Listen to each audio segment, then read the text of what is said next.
Welcome to the Otome.com podcast, your ultimate source for indie gems. I'm Mochi Melody. And I'm Lover's Lens, and today we've got a different kind of Otome. The developer of Rite of Decay, Skolaztika, is going to show us why this game is so unusual. Welcome. Can you tell us a bit about yourself and your role? Hi everyone, I'm Skolaztika and I'm the writer, programmer, artist, and UI designer and all that of Rite of Decay. Welcome. In the pre-talk, you mentioned that this is not your first game, and I just want to ask you, how did you even started making Otome games? At first, I uploaded some graphical assets to itch.io, mostly because I was bored, and then some developers reached out to me if I could help with making the UI for their games, and they were making an Otome for the Otome Game Jam. So I started working on that game, and then another Otome developer reached out if I can help them, and then I sort of stayed in that genre, and I got interested in making my own later on.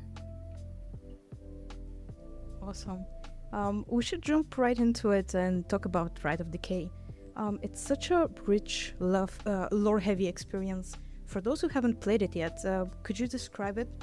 So, Rite of Decay is basically a murder mystery.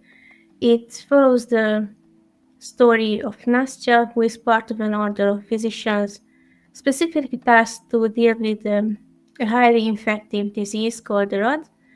And she starts with checking out the manner of a nobleman who has a guest who may or may not have died because of this disease. And she may find out that there's some foul play at hand, and that the residents of the manor may have something to do with the death of his guest, and also maybe find love among these supposed murderers. Murder, mystery, and love. It doesn't get any better than that. It's a classic combination. Yeah.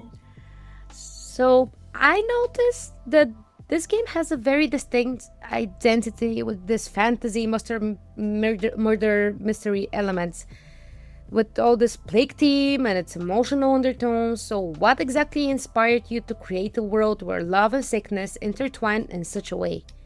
Well, the main idea behind the game was that I wanted a game where the theme is isolation and identity being fractured due to isolation. And so that initial idea was developed into, okay, there's a sickness that eats your person away.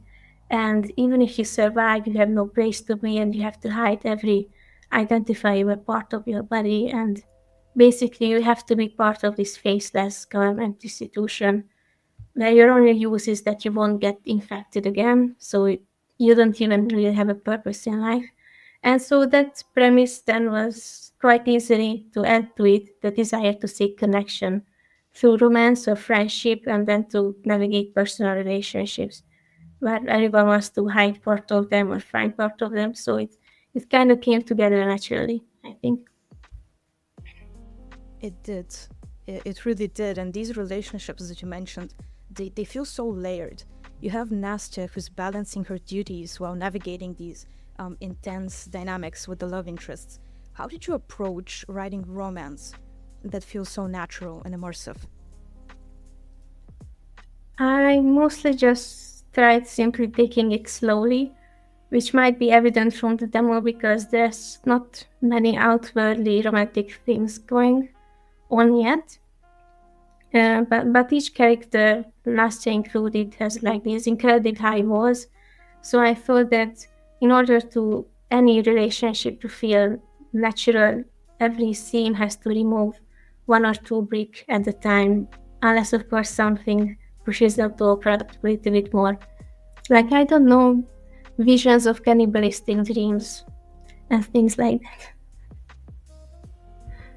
Yes, this strike difference, it really made an impression on me. How did you even think of doing that? Well, they are not really like always support the theme or whatever. It's my favorite themes included in the game. So Really? yes, I, You have quite interesting fever dreams, definitely. I was sick one time and I was stuck with the story because I didn't know how to include all these elements I wanted. And then I got sick and I had a really bad nightmare and like, I have an idea. Okay, okay. It managed to fit very good in the story. Like, it sparked my interest. I really wanted to know something about the Shout Prince and all this thing happening, and I had no idea what is going on. So I really, really liked that. Thanks for adding it. You're welcome. I want to go back to the characters a little bit. They're so interesting. Everyone has their own motivations, their flaws, their hidden depth. What was your process for crafting them? Was there any character in particular that was tricky for you to develop? The crafting then was mostly like a balancing act because it's a murder mystery, so they have to be shady so you suspect them, but also they have to be likable enough so that you want to read a romance story about them. And obviously the most difficult character to write in this regard was Demos, because he's the most antagonistic character in the demo at least, and I debated with myself if I should tone him down and make him like an obvious tortured hero who doesn't want to do the things he does, but he has to enter the but I thought that in the end it wouldn't make sense for his story. So I kept him a bit weird. Well, he is weird, definitely, and he felt so pushy at some moments, but I really liked him. He's very charming. So, honestly, we have a question about him as well, but first I need to talk about Nastya. It feels like she's not just a physician. She's someone caught in the middle of duty, love, and something very much darker than that. What inspired her character and motivation? Her character was mainly influenced by my desire to write a romance where the main character is just this incredibly bitter person, and she does her duty, but it's the case of let's get it over with and go home. And she shuts herself away from compassion, and she's awkward about it. And she's practical, but it's hard to get her to care about any given issue. And she barely thinks about love, and when she does, she doesn't think she's actually deserving of it. And I think that feeling of being unlovable is not unique to her. So I wanted to write a story where even an unpleasant person like her can find human connection and find love. I wouldn't say she's unpleasant, by the way. It's just, I don't know if you believe in zodiac signs, but she definitely felt like a very icy Capricorn to me. Like, gets the job done, go home, love is the second thing that I'm gonna think about. It's not the first, job is first. And yeah. Yeah, she's not unpleasant in a sense that she's actually an unpleasant person, but she both sees herself as unpleasant and she has these moments where I don't care about anyone, just leave me alone, and others perceive her as unpleasant. But of course she has that underlying compassion in her also. Yeah. What about Woden? In the beginning, he feels like he's very annoying, know-it-all character, but after you talk a little bit with him, you start seeing through his mask, pun intended. What can you tell us about the way what can you tell us about the way his relationship with Nastya develops through the story? Well, as Nastya is this kind of demotivated person, Woden's main purpose in their overarching story is to get her to actually care about the investigation, and his entire character is there to challenge Nastya's. Like, Woden is idealistic, and that makes him kind of unsure about himself. He's in a completely new environment, he was exiled from his city, so he doesn't have anyone he could rely on or really anything to define himself by, but he has that anchor that compared to Nastya, he's doing the right thing and she's wrong and she's completely wrong and he knows he's wrong. And basically that was the basis of his character. I'm wondering about their dynamic with Nastya. Like they had this little one-time thing in the inn during the night, a little spark of affection, and then it never happened again. Like it felt like they both just didn't want to talk about that. Yeah, well, he's still in a vulnerable position compared to Nastya, of course. I didn't know him. There's known each other for about 1 or 2 days, and he likes to present himself as this carefree and charming person. So I didn't think that he would rely on Nastya again for emotional support or even ask for it, especially after arriving at the manor where he starts to question Nastya's morality. So he wouldn't even think that he's the right person to open up to. And they have this interesting boss apprentice dynamic going on in a way, like maybe in a joking manner, but still it felt like that, even though he's jokingly calling her boss and whatsoever. So how does this dynamic affect their interactions? Like, is this going to stay the way it is to the end of the game, or it's gonna change? What's gonna happen? No, they won't have this dynamic for long. I try to keep them in more or less an equal footing. Like, Nastya is officially responsible for Woden, but she's also just as clueless and inexperienced as he is. This is her first mission alone too, and she has very little power over Woden if she wants to order him around in a way that he doesn't like it. And this boss thing is mostly just teasing her and teasing their situation. They are more like forced on each other by their chief physician, so there won't be long. They won't be master and apprentice for a long time.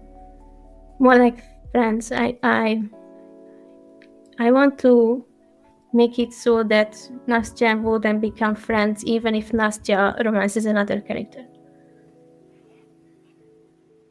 That's nice. I like that. Yeah, that they stay friends, because their relationship is really more developed as it stands right now than the others, and I feel like it's genuine at this point, and it shouldn't be gone just because, she chose someone else. But speaking of Nastya and that she's all work, and that she's put this facade, that's true until it's not, and she meets Demos, and he completely throws her off her game. What makes their dynamic so compelling?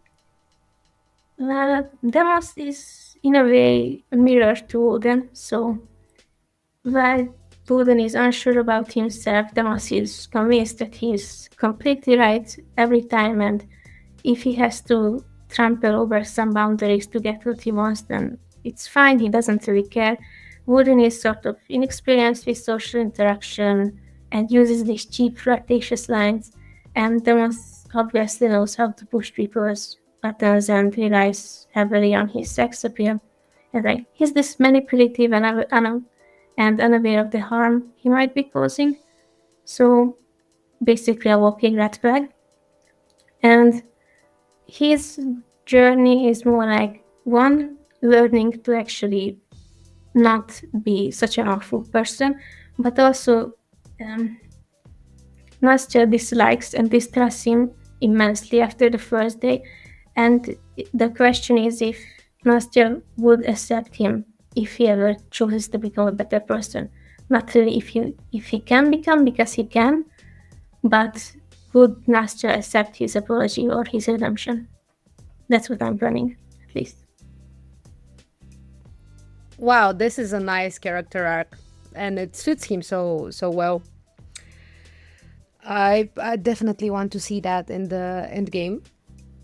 And I wanted to ask you about Archmage Kankalin. He felt such a like a prick character to me, with all of his cold and distant persona, and I honestly I didn't like him that much. But they have an interesting connection with Nastya. How this connection evolves through the story? Out of all the characters, he is the one who tries to sell an image more desperately. Like literally, he also wears a mask, and like he earns money by displaying his skills as a great archmage. And he wants to be this all-powerful, respected figure, but his best method is childishly demanding it. And but like still he wants to help others, so he tries to protect Nastya from demos, and he helps out the dream to him too. And and I brought him to be unlikable, but the thing is that currently the most things that I've shown about him is a lie. So his story mostly revolves around finding Kankalin beneath all the greatness or supposed greatness. And it's sort of like double of Nastya. Like Nastya is more sarcastic and professional, like Kankalin is just a bit whiny. But but they have both these. They're both compassionate and passionate people, and only the root of that personality is different. So it's kind of kindred souls finding each other. Oh, so we expect a twist there, I guess. I think he's just misunderstood, and I really hope that we'll see more of him in the full game, and that maybe we'll see him without the mask. We can't sleep on Royce though, and he's somewhat of a mystery to me. I feel like we got just a really small snippet of his character. What kind of emotional beats can the players expect from his interactions with Nastya? So when talking about Royce, we have to mention the mistress of the manor, Lady Faustine, and most of Royce's character revolves around her. So what we see in the demo is that he very much cares about Lady Faustine, who is his employer. He's a servant at the manor. He wants what is best for her. He follows her around, and basically he's just terrified of disappointing or inconveniencing her. So, and that's obviously not a particularly healthy relationship.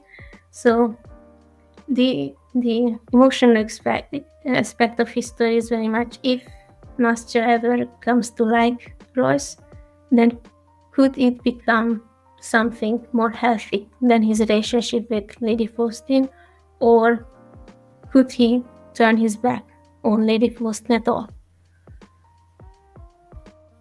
So his desire to protect Nastya, is this what leads him to eventually lie to her? Because I don't want to spoil too much, but I tried to trust him and it didn't go very well for me. Yes. I hear that it's a common complaint when people play the game. Everyone is betrayed by Royce. But yeah, basically, Lady Faustine is not too happy about physicians visiting, as we could see from her interaction. And of course, Royce is also kind of scared of Nastya because he thinks that rat physicians are a bad omen. So he kind of feels he has no choice but lie to Nastya about basically everything.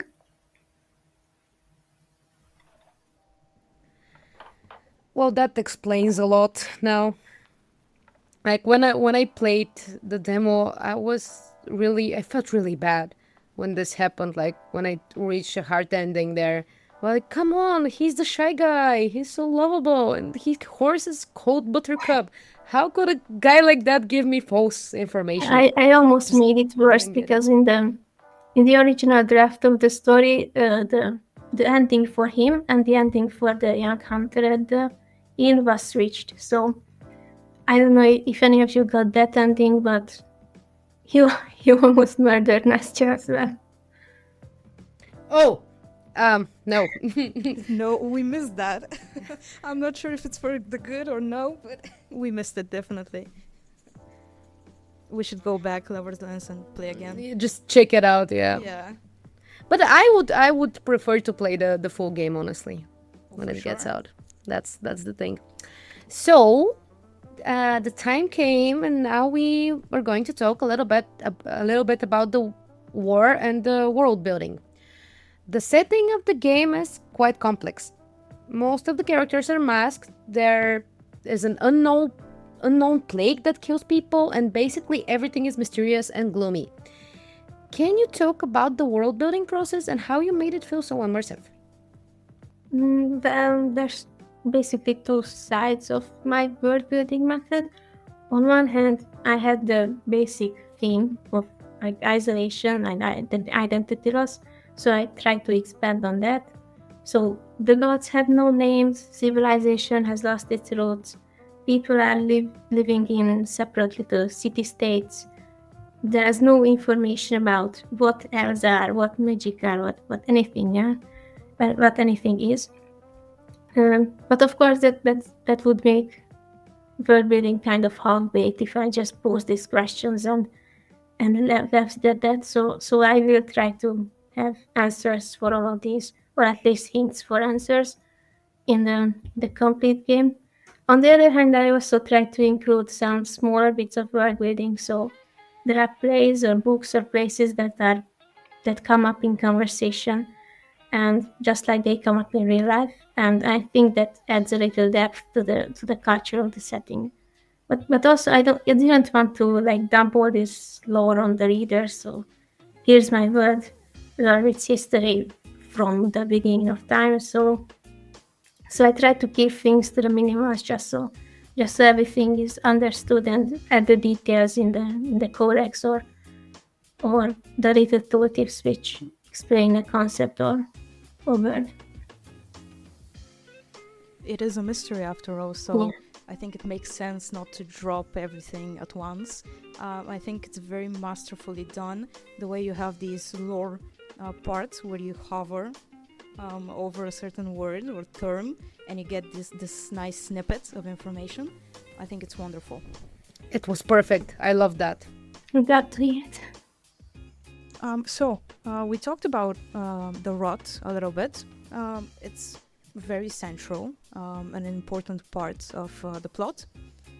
What inspired that idea? It's very unique, it's very different to talk about this plague and this rot and of sickness. So tell us about that. The inspiration of the rot mainly comes from one wanting to make a story about the plague physician. That was one of the initial ideas. So the rot is very much based on the Black Death.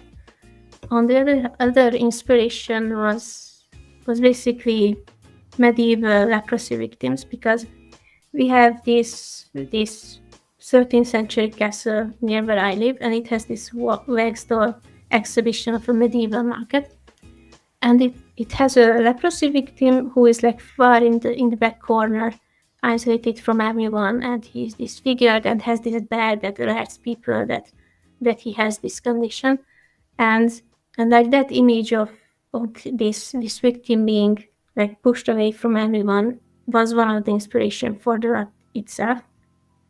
And regarding the thematic relevance in the story, the rot is basically death, either actual death because the victims are killed or are killing themselves, or like an end of the entire previous identity and existence, like we see with Woden.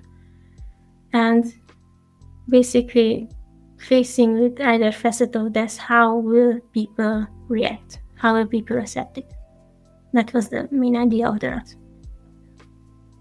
It's fascinating that you're so inspired by real life things and things around you, and yet the world feels magical, it feels different and unique.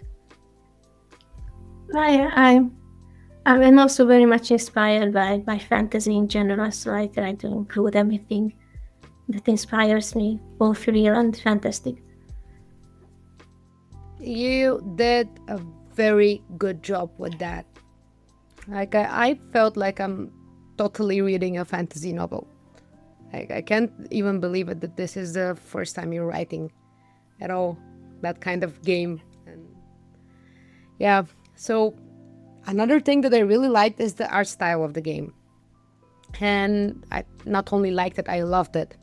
It perfectly captures the eerie and melancholic mood of the game. What was the process like for designing the characters and the overall UI elements, backgrounds, etc.? Now, for the characters, most of them were already designed some way. So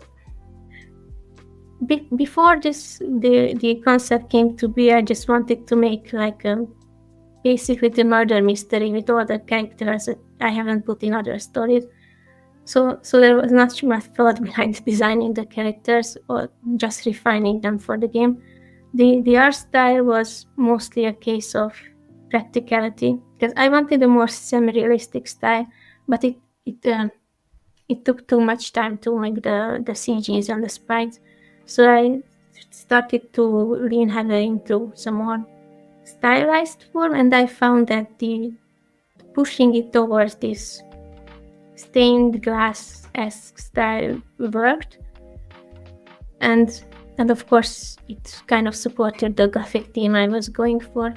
The UI is very much the same case. I wanted something dark and elegant and Gothic, which could be the cover of a classical Gothic romance. And the backgrounds, again, just the practicality. I'm not good at drawing environments in perspective, so I was like, okay, I'm not gonna try, I'm just gonna remove perspective and it's just all going to look like a creepy little dollhouse. It definitely is a unique way to make that. Like, I've never seen something before. Even the whole interactive menu in the end, that it's without perspective, I love that. Like, I found it so smart.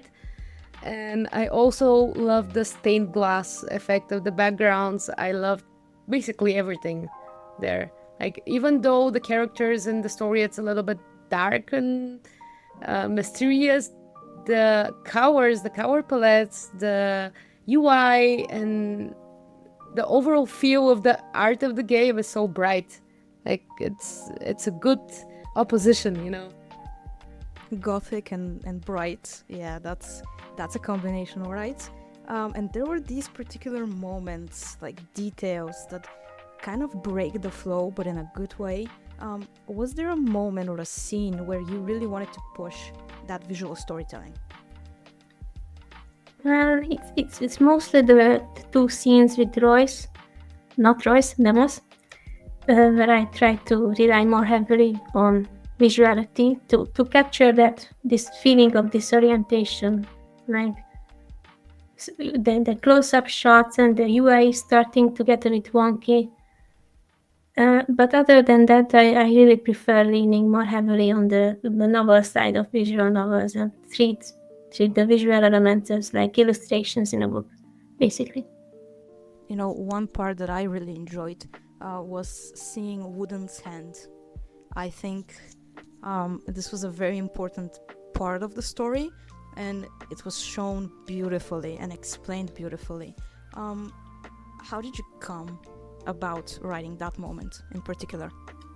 That moment was written and rewritten like 10 times because I wasn't sure how to include the explanation for the explanation of Woden's condition and telling him what has happened to him. So it was a lot of trial and error. So like, do I try to make it a little bit more light-hearted or just fall into complete melancholy and just this dramatic reveal? But in the end, I thought that this sort of somber little moment would work best for that reveal. It did work best, and I think I can't say what you've wrote and rewritten, but what we have is great. As we're talking about the visual part of the game, one of the most striking things is Nastya's fever dreams. We actually talked a little bit about them.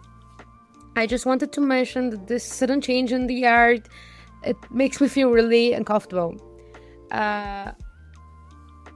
How did you manage to tie those dreams and the story in the end? The dreams are sort of the connective tissue in the story, considering when they are experienced by everyone who survived the rot, including Woden, and in the mood they are there to basically temporarily strip the characters of their defenses. So like in the end, that is the catalyst for that spark of affection between Nastya and Woden. And the third dream is what convinces Nastya to actually start helping out in the investigation. And the other purpose of the dreams, which are there to signify that the supernatural is there and it is watching, and it will come up later in the story as well. And that's why I felt that the different art style was necessary, since the dreams about all these primal urges and brutality and gore, and that couldn't have been effectively portrayed with the more elegant art style that is in the main game. And another contrasting part was the audio. And for a visual novel game, audio is maybe as important as UI and the story even. And those sounds during the fever dreams. Oh boy, were they something? Like, I think I'm gonna have fever dreams with these sounds at this point. What can you tell us about those? Did you make them yourself and recorded them? No, unfortunately, I'm not good at sounds. So it was mostly just thought process that they used, but they were purposefully chosen, because the reason why the hunger is part of the disease is because I'm terrified of the sounds that people make when they're eating. So I know how to search for the sound that would make me feel that way and would make players feel that way.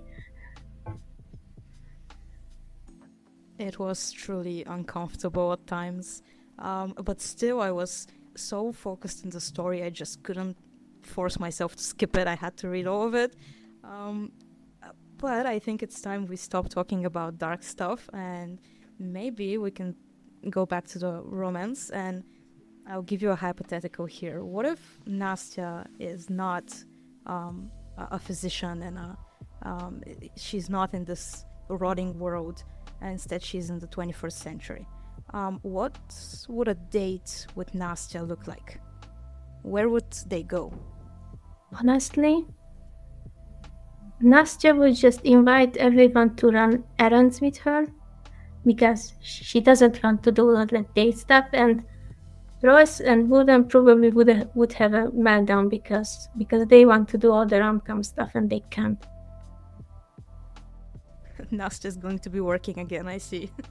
It's definitely a part of her character. Yes. I'm telling you, she's a Capricorn. I'm sure of that at this point. I have another interesting question. So I've been wondering if each of the love interests had a theme song, what would it be? Yes, well, it's a hard question because all I can think of is some really obscure songs and bands. But for Royce, I would say it's like Into the Blue by Kane's Offering. For Woden, it's Curse My Name from Blind Guardian. I think it's basically written by him. For Demos, I would say any sea shanty that ever deals with going away and being sad about going away and leaving your love behind. But it can be parting song, any cover of parting song. And Kankalin, I would say, it's like Children of the Moon by Iron Frontua. These are, I'm not good at picking songs, but these what I would pick. Well, you say that you're sorry. Go ahead. You say that you're not good in picking songs, but you managed to pick songs pretty good. Like, I believe, like, I haven't heard all of them, but what you just said, some of them fit very, very good. I will listen to the others as well. Great. I hope like them. So I want to kind of circle back for a bit and ask you about a choice, very interesting choice that you made right at the start. And that's bypassing, in a way, the male character. And it seems like you're given a choice, but not really. Is this something that's gonna continue to be the same thing for the next game, or is it a feature you're working on? I did plan to add a male main character, Nastya, for a very long time, but as the writing developed, I realized that it would be more work than just swapping pronouns and honorifics. So I put it to the side for the moment, because his relationship would change with Lady Faustine, with the love interest. Like, he would be a rival to them, not just a friendly physician. And that's why I see if I have the motivation to continue working on the game after the story is finished, so I could implement all these changes. But it's sort of maybe not for the moment. Hope is never lost. I just have this idea. Maybe it would be interesting to play from Woden's perspective, like a male variant of the game, like having the same story but reliving it through Woden's eyes. Yes, that would be also interesting.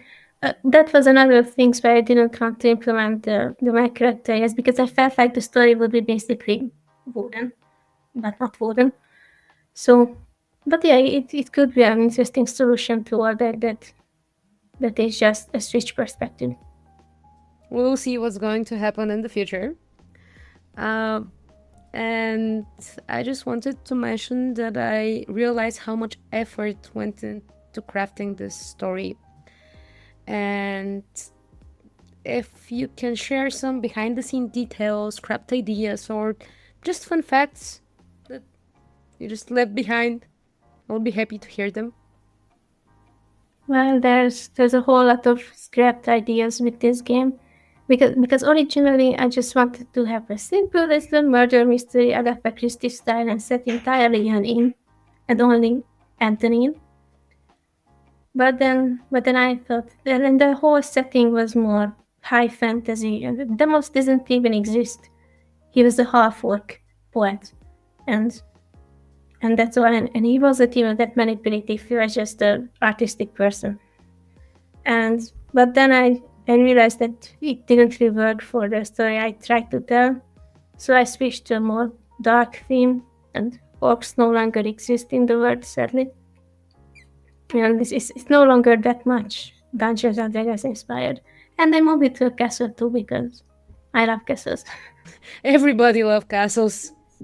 Like, it's a good thing to have a castle. Like, I've always dreamed to have a castle.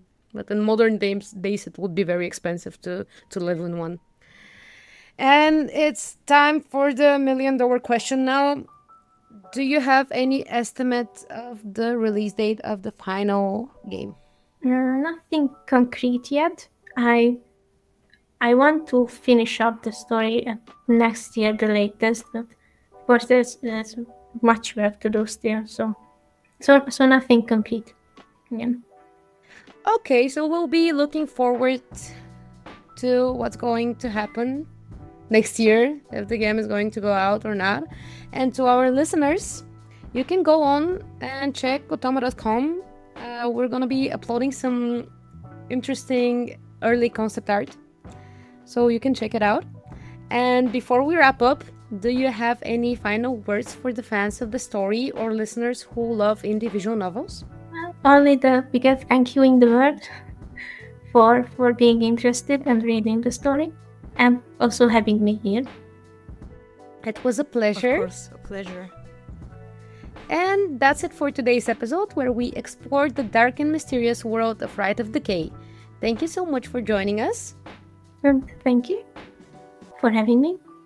And to our listeners, thanks for tuning in. If you enjoyed the game, be sure to support the creator by sharing it with friends, leaving a review, or writing a nice comment. Trust us, it means a lot. And remember, love and mystery often go hand in hand, and sometimes, even in the darkest decay, beauty can be found. Until next time.